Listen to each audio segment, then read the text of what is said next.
think I'm ready. Okay, 1 second.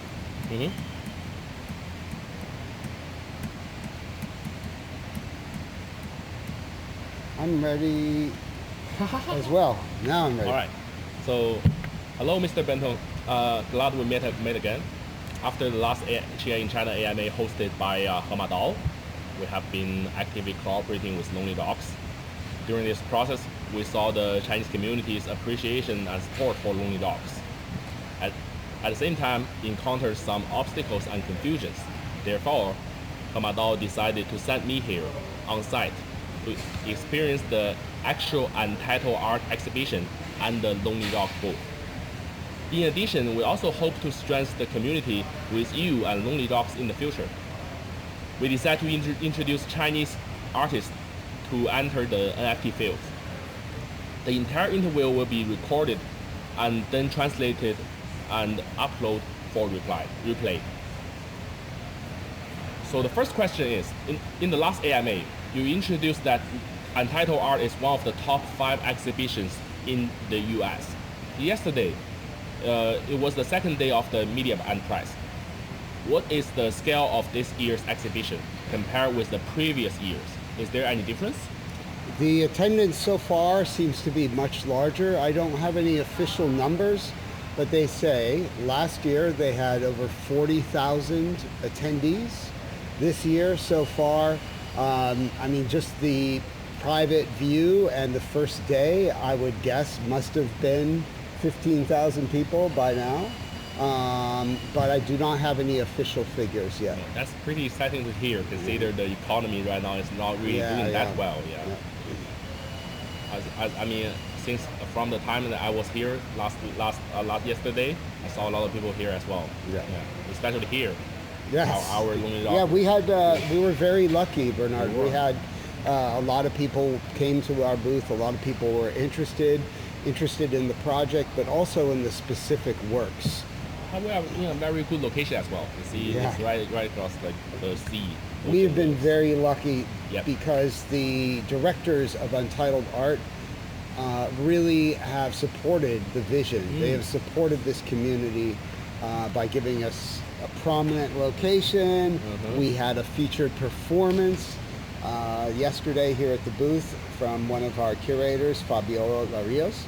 As well, we have a panel coming up this Friday. We will do a panel.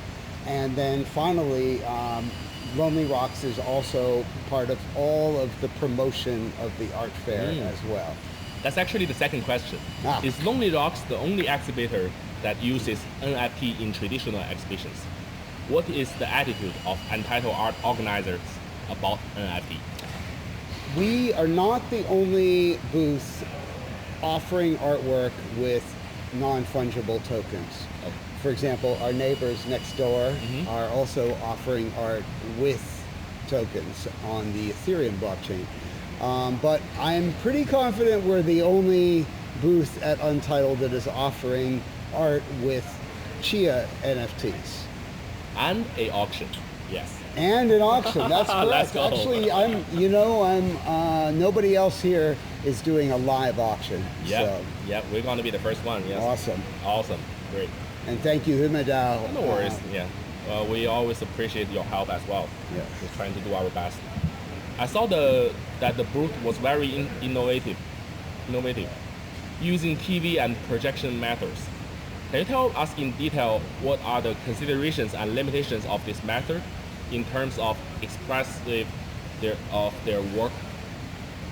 So we wanted to present the collection in a way that gave everybody who came to the booth a chance to understand the individual artworks as well as the collection as a whole.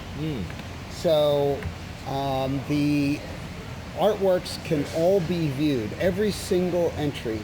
And as you know, I believe in Patron House, all of our nominees also had voting privileges. And so what you see on the screen behind me is all the works in popular ranking.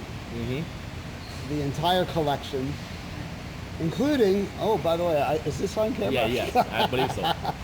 Including Ball Dog and many other works from the community. Yep. Offered in order as the patrons rank them. And then on the screens over here, we have the Curator House selections from within the patron house. So there are 13 works that the Curator House selected, and as you can see, there's a lot of overlap between what the most popular works were and the Curator selection. But broadly, I would say that here is an overview of what the curators found most interesting for their taste, and then here is the entire collection. Again, including some overlap with the curator selections. So that is what we're showing here. Yeah, looks great. It's fascinating to see like the new ways of presenting arts. So the next question is that we know that for ordinary people, there's a certain threshold for operation digital assets. If there are audience on the scene who are considering buying, what are the operation procedures to go through? How to resolve payments and tax issues? Good question. So we are offering the works in two different ways. So here at the booth, we're selling art with a more traditional model.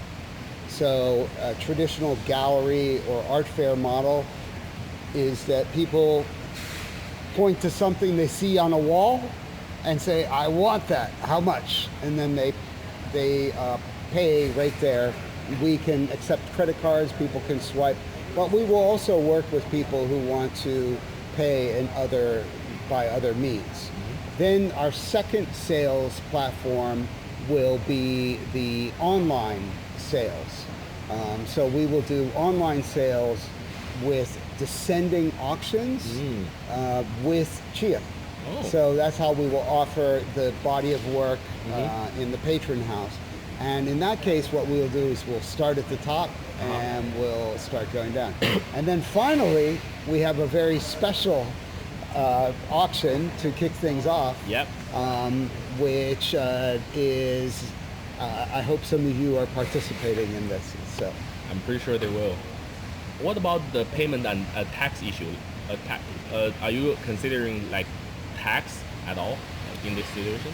I understand that the traditional art or if you are selling everything in traditional way, it's already being resolved just by the standard procedures. What about NFTs? Yes, so a couple of answers there. So the first answer is that in terms of, again, there's different models. There's the in-person payment with credit cards, and then there is payment online with XCH. Yes. So in terms of the XCH payment, those payments will just be made directly, and we will work with the platform that we're working with to take out fees from there. Okay. So we're working with Mint Garden. Yes. So, got it. And then Perpetual Art has been our partner for the entire LonelyRocks process, and they are working with us in terms of the on our website and like also hosting all the sales, so that basically if we do a fiat sale with credit card payment, all the fees and all the taxes are taken out from the credit card payment, but still the fulfillment will be that the purchaser, the collector, will get the Chia NFT token. Got it. I hope I answered that question. I think so. Okay, Yeah, I great. would say so. Yes. So generally, we know that when we introduce artwork in a booth, we will introduce the creative ideas and creative techniques of the artwork. However, now there is no more content that needs to be explained, which is NFT. We have found it difficult to explain the uniqueness of copyright of an NFT to ordinary people. How did you do it? So it's important to understand that in international copyright law, it will be different in different countries. Yeah. So number one. But I can speak best about the copyright law in the United States of America. And the basic concept with copyright law is that the creator has all the rights and holds on to them until they sell those rights or license those rights in any way. So, for example, if you purchase any painting, traditional, oil painting or acrylic painting here at the art fair, you have only purchased the painting. You have not purchased the right to put an image of that painting on t-shirts and coffee cups and posters and postcards, Yes. right? Yes, I believe Nor have you purchased the right to take that image, that painting, and put it behind in a scene in a movie, or even in an interview with yourself that might be going on to public television, right? Those are called synchronization rights, right? So those rights must be negotiated separately. Some NFT projects are exploring the sale of rights along with the purchase of the NFT, right?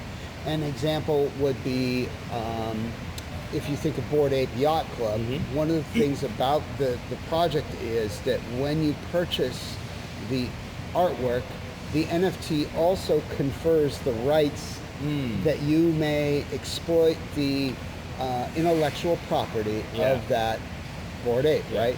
And we've seen projects like, was it Seth Green? Who was it who had the Bored Ape? Anyways, good. We have seen projects where people have collected these PFPs with the goal of using them for their intellectual property. With LonelyRocks, our vision is more traditional. In other words, the person who purchases the NFT, we're not giving that person any rights beyond the ownership of the artwork that they may display personally for themselves, like a painting. So just as an example, if someone purchases Ball Dog through the LonelyRocks collection, right, they would need to separately negotiate if they wanted to do a television cartoon with the Ball Dog. Got it. Talk to, that's not our rights to give away. Yeah. That is, for the creators. Yes, exactly. Yes, got it. From our experience, traditional artists are relatively slow to accept NFT. We invited more than a dozen artists, but only 2 accepted and participated. Do you have any experience you can tell us about that? Well, first of all, I will say to all of the community, whether or not you participated, thank you for joining us.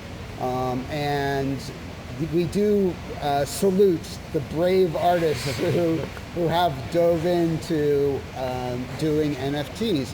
Because the reality is that, Bernard, we all, it takes a long time to understand the technology and the legal and commercial and aesthetic concerns about NFTs. But what I believe is that I have seen a change just this fall in the fine art world. In the West, many very important galleries and museums have accepted that there is something happening in Web3 technology that is relevant for fine art. And so the change is coming, but everybody will find their time when they feel comfortable entering the space and participating with Web3. Me, myself, I understand because I have been involved in this space, decentralized digital art, since 2014. Wow. So, and I have been very, very cautious. You might say this is actually my first major NFT project, even though I've been involved for a very long time. Why? Because I agree with the people who are cautious, because an artist, they make their art valuable by treating it as valuable. Yes. Okay, that's what gives a lot of value Yes. to the art. What is the difference between someone who designs beautiful illustrations for calendars and someone who does illustrations that are on a gallery wall or a museum wall? There are many factors, but one of them is just the intention of the artist. The artist says, hey, I am a fine artist. I believe that my artwork is meant to be seen be appreciated by a collector who wants to have it on their wall. And that's not to say one is good and the other is bad, but you do have to treat, if you want to ask people for a lot of money for a fine artwork, then you have to treat it as if it is valuable. And if you do not do that, then others will not perceive the work as being valuable. Therefore, artists want to be totally sure that if they offer artwork with an NFT, will that be good for their art and for their career? I have decided that now what is possible working with Chia makes this a good time to get in and to start offering work with NFTs on the Chia blockchain. Got it. So do you understand the limitation of ERC 721 like a long time ago? Yeah, I actually was working with Consensus before the Ethereum Genesis block, and I worked with Dr. Christian Lundqvist to explore how do you do provenance, the record of sales of an artwork on the blockchain. And so I see personally several limitations of the current implementation of NFTs on other chains, including, there are many things, sorry, but one of them is that the entire concept of resale royalties is something that was very important to us from the beginning. Yes. And unfortunately, with Ethereum blockchain and other EVM blockchains, those resale royalties are not baked into the token itself. And what this means is that we've heard this fall different platforms that are on other blockchains like Ethereum, Solana, etc., right? We have heard those marketplaces threaten to take away the resale royalties, right? And so this is one of the reasons I very much understand that artists have reason to be cautious, right? Yes.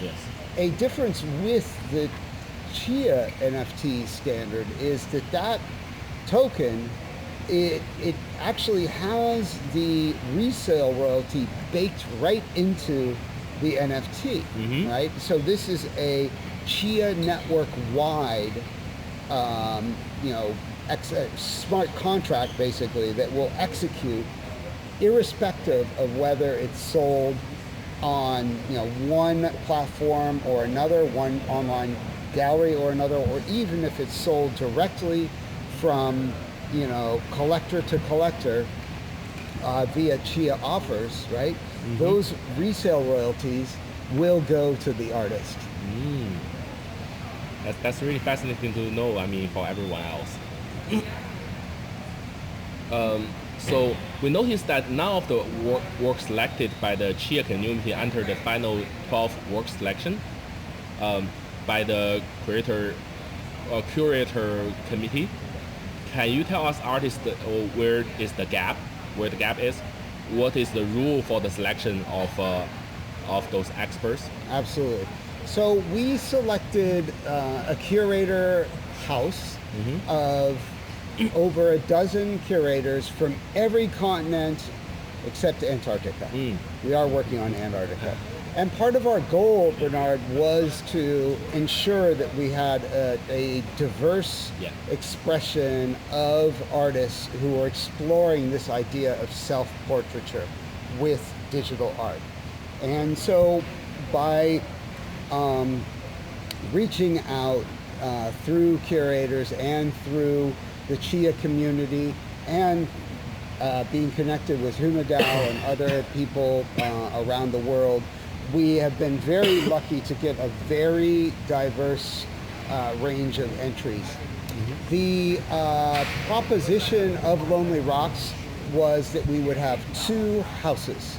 So we have the Curator House, which are people who are considered experts in various areas of fine art, ranging from a curator who was the founding director of the Academy Museum of Motion Pictures, so it's like the Oscars people, and also this curator, Carrie Brower, was a curator from Smithsonian Institute, a prominent U.S.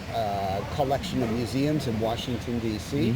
And then the curators include people who have blockchain experience with the arts going way back, and even very young artists. I don't know the youngest curator in our panel, but I believe we have two curators who are around 25. Wow. Very young. Yep. So, but the concept there was that what we wanted was, with the Curator House, it was twofold, right? The idea was to attract people from diverse communities, right, and aesthetics, and then to make a selection from the total body of work.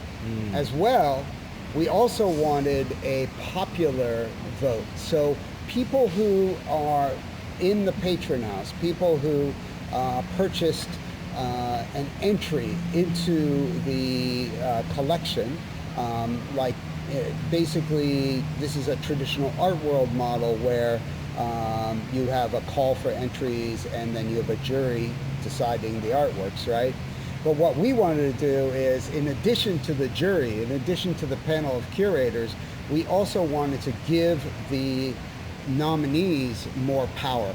And so what we did is we created Patron House, which gives us the ability to offer anybody who entered to vote on other people's works, right? So Not themselves. Yes, the idea being that if we just gave everybody the right to vote for themselves, then logically enough, if I paid, let's say I paid $100 US, to enter, and I can vote for anybody, including myself, who would I vote for? I'm going to vote for myself, right? 100%, yes. So what we did instead is we said that everybody who enters, their $100 US would buy them the right to nominate an artwork, to submit it, right? As well as voting privileges. But we already gave every person one vote per round for their own artwork. Therefore, we wanted to encourage people to vote for each other. We wanted to encourage people to look at each other's artworks.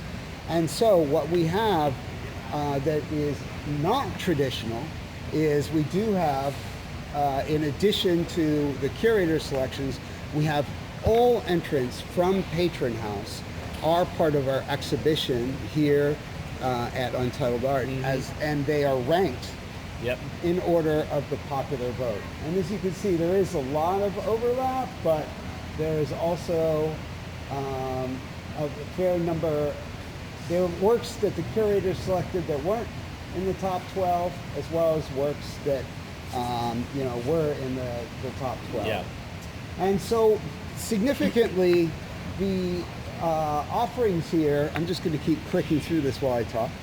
So the collection represents all of the works. We had 112 entries into LonelyRocks, and we have all of those works are part of the collection.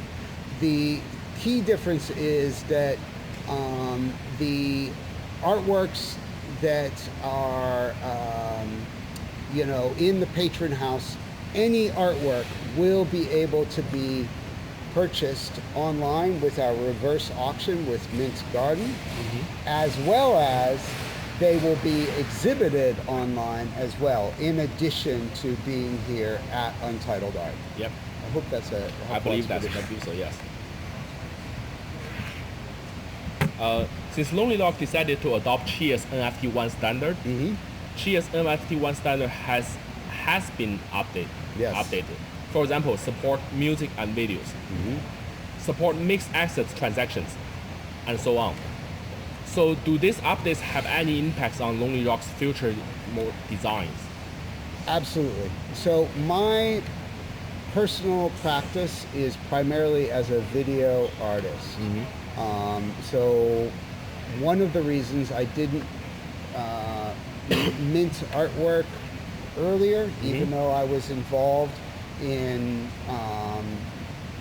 researching how we would build all this art on the blockchain, one of the reasons I didn't dive in is because, frankly, as a video artist, NFTs have not been well suited to video art. Yep. Likewise, art that is more complex. It's true we actually have now development on Ethereum for composables, you know, and whatnot.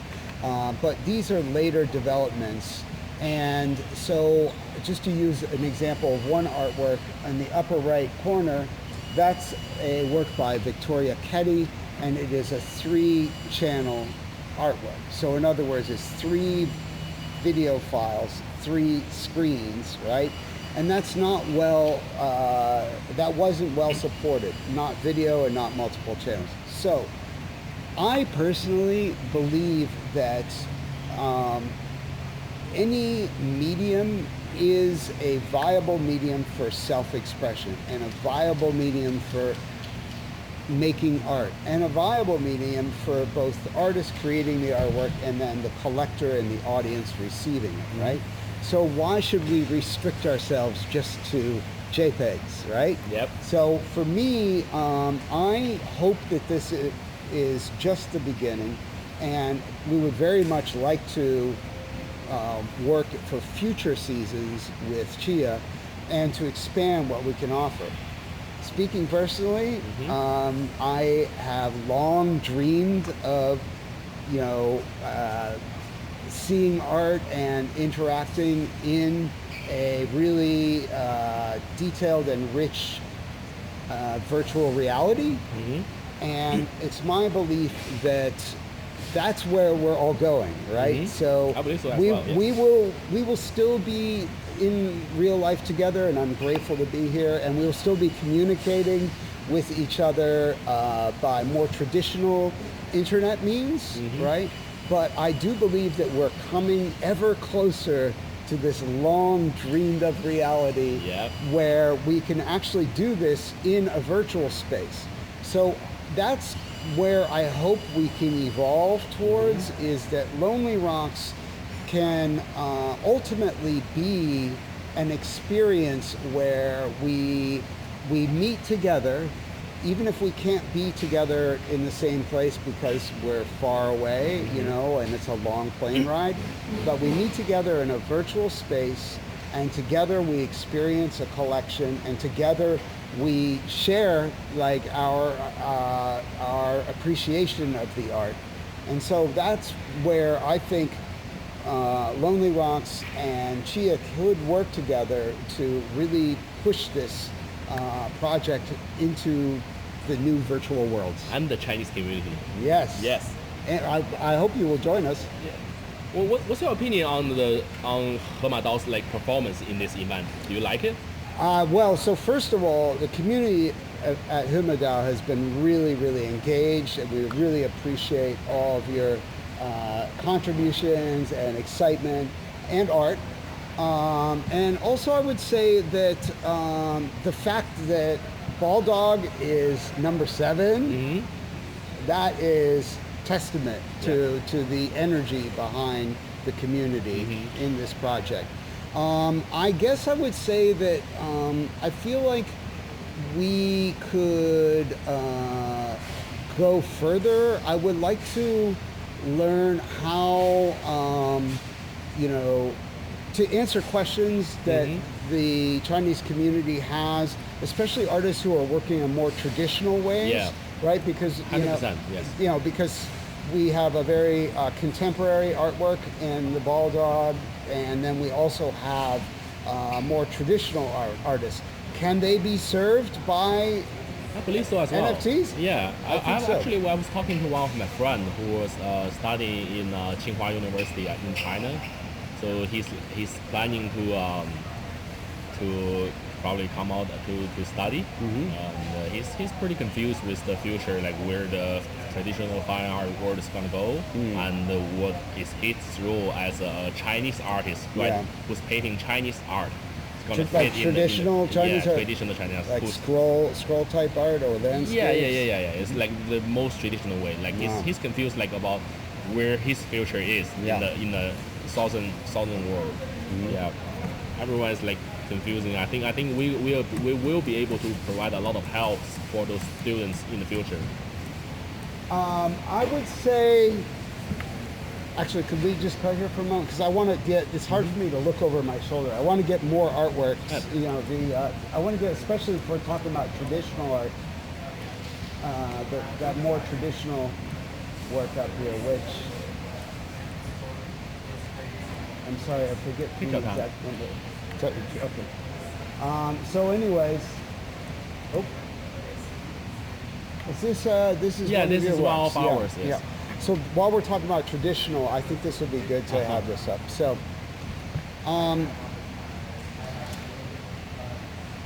I am someone who's very interested in the future, right? Because I started out making art with electronics and computer technology, right? And so I have always believed that the tools that we use to take pictures and to make art on our computers and whatnot for commercial needs, we could also apply that to fine art. However, I also am very much inspired by tradition, right? And our cultural traditions are not something that we just, rip up and throw away as we move into the future, right? We're building upon tradition. We have cultures that are unique to our different countries, to our different continents, etc. And we also have a shared cultural heritage. Of course, there's a tremendous amount of influence back and forth between all of our countries. So I personally believe that what we really need to do is to bring traditional art with us into the future. So I don't think that we want to create a world where we rip up and throw away all the cultural, tradition that we have, all these important artworks and crafts of our heritage. And even I think we want to continue to evolve the traditional techniques, traditional mediums, and traditional ways of expression into the future. So I am grateful that we have traditional forms of art that have been brought by the Chinese community into LonelyRocks. So my feeling is that absolutely it is important, even if you are a traditional artist using paint, using clay or whatever you're using, to think about how may we bring this into the future. And I think this is a first step. Another thing we need to mention is that the concept of this show, the theme is self-portrait. Absolutely. That's another reason why we can't really bring in a lot of the fine art, traditional fine art artists, because they don't really have anything. Most of them don't really have anything related to the self-portrait. Yeah. So we chose the theme of self-portraits for the reason that self-portraits are a very contemporary Yep. form Yes. of art, and they're also a very traditional form of art. Yep. In a way, if you think about it, it's maybe slightly unusual. Why would someone collect a self-portrait, right? Because, you know, it's not a painting of me if I buy someone else's self-portrait, right? And it's not a painting of my, you know, family or my ancestors or whatever, right? But the reason is because there's a long tradition of collecting self-portraits, because it's a way that we look at someone else's way of expressing themselves, and then it allows us to relate to someone else. And this is what connects the past with the present, right? So now we have, in Web3, we have PFP culture, right? Yep. In a way, I think you could say that, you know, that's what LonelyRocks is to some degree. I'm going to call it Ball Dog now.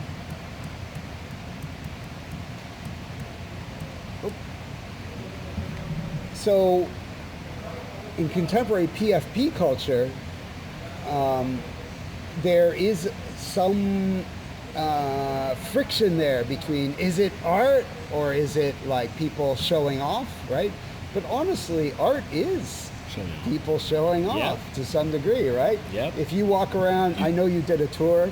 I did a couple times actually. I'm really sure you saw by some people showing off here. Yeah. And which is great, right? We like to do that, and especially if it's something that brings us joy, like you know, a nice new hat that we got or whatever. We want to show this off, and it makes us. It's a reflection of ourselves. So the first thing I would say is we have actually had, we hope, a relatively open-minded approach to the theme of self-portraits, right? So with Ball Dog, there's also the proposition that dogs, our pets, are a reflection of ourselves too, right? Yep. So I think the other reason for me that I'm very interested in the theme of self-portrait is, so I come out of a young tradition, but it is a tradition nonetheless, the tradition of video art. And so when video technology, now we're all used to, like, we've got cameras in our phones, and you know, the ability to use filters and all kinds of technology to change ourselves and make our own self-portraits, right? So selfies and PFPs, these are reflections of contemporary self-portraiture, right? But even in the early days, 50 years ago, in the beginning, 60 years ago by now, in the beginning of video art, people like Namjoon Park, who we consider to be the father of video art, and his wife Shigeko Kubota, they're like the father and mother of video art. And they and other early visionary video artists put themselves in their artwork. Why did they do that? It wasn't only to portray themselves, but literally it was helpful because if they were trying to learn the technology, what are you going to do? You might say, oh, you might pull your friend into the studio or hire a model, but if you're just going to be practicing and working for hours, you have yourself, so they would point the camera at themselves. So for us, we realized that the technology, you know, that basically brings us here all together, right? There is this tradition of the self-portrait. So we hope that this is a way of kind of bringing it all together and focusing on our moment here. As far as your question about does this limit other forms of art, I would say yes, definitely.